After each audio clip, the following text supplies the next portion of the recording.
Hiya, I'm Theresa Borg, www.positivelyjoyous.com. So just a quick little nugget today that I experienced actually, that I learned through one of my clients.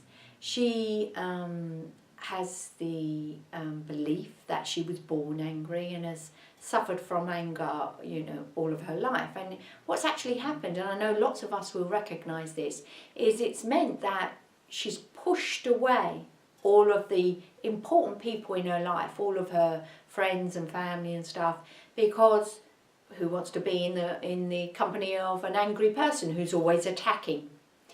And I was doing some work with her, and we did some regression type stuff and finding the subconscious programs. And I'm a clinical hypnotherapist and life coach, and she came up with, I said, what does your anger give you? Because of Course in Miracles always asks us, what is this for? So that was my way of asking, what is this for? And it came up, I should say, from the subconscious. It makes me visible. And I found that so interesting, because through, it's like the naughty child, isn't it? The naughty child wants attention.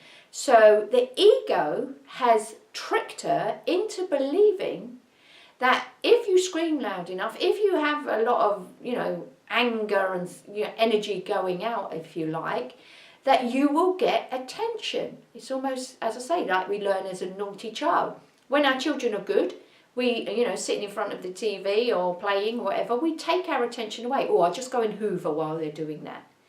But when they're naughty, we're straight in there, aren't we, and giving them attention. So, from childhood, we learn, negative attention is at least some attention. So she had somehow picked up the belief that actually, to be angry, people would at least notice her, people would at least see her. And she had some other stuff come up, which I won't go into.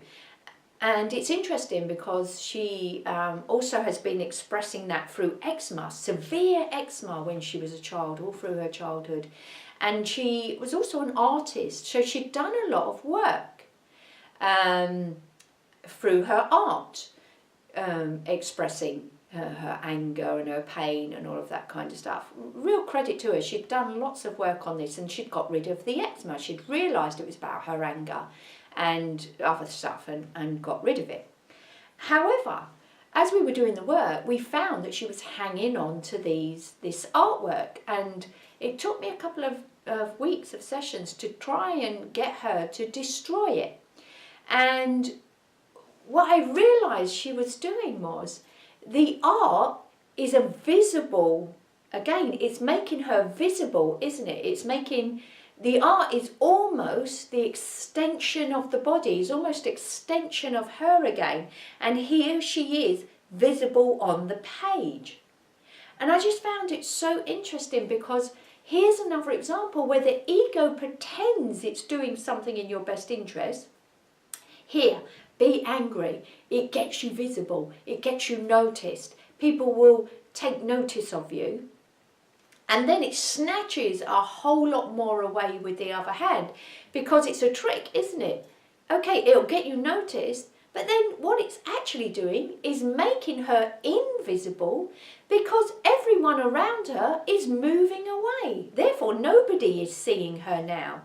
So although it promised, pleasure and success, actually it was a huge trick, because it snatched away so much other stuff from her.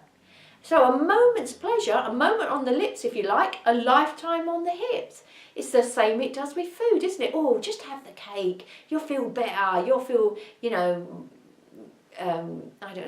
more happier or joyful or whatever. You link food to comfort, or, saving yourself emotional pain, all of this. So you have the cake, let's say, when you're on the diet, and you have that momentary pleasure, and then it snatches it away, and you've now got weeks of guilt and also sabotage, because you go, oh, I've ruined the diet now, I might as well have another one. And so the ego is tricking us all of the time. It gives in one hand and snatches a whole lot away with the other.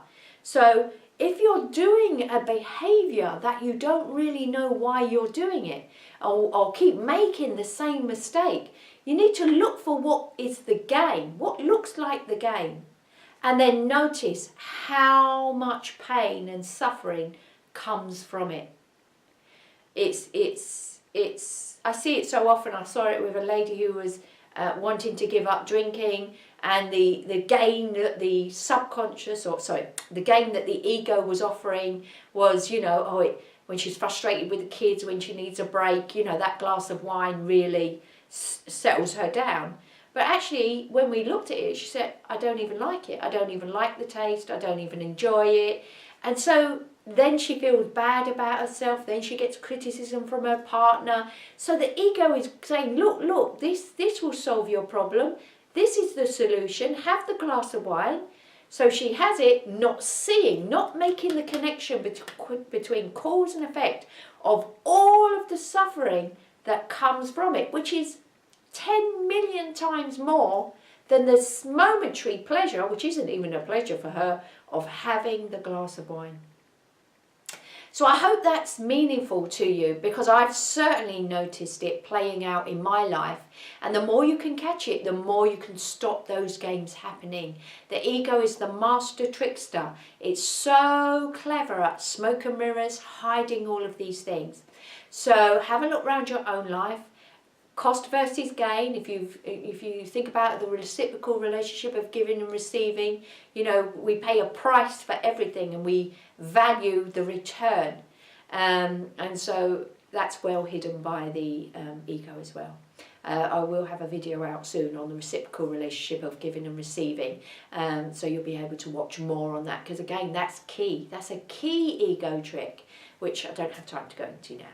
So I hope you've enjoyed my video. Please like, subscribe, share. Visit www.positivelyjoyous for all the courses and classes if you're in the UK and you want to come and enjoy some of that. If not, you've always got my videos. And you can also read the new book, Tour the Core, The Pathway to a Positively Joyous Life, now available on Amazon. See you soon.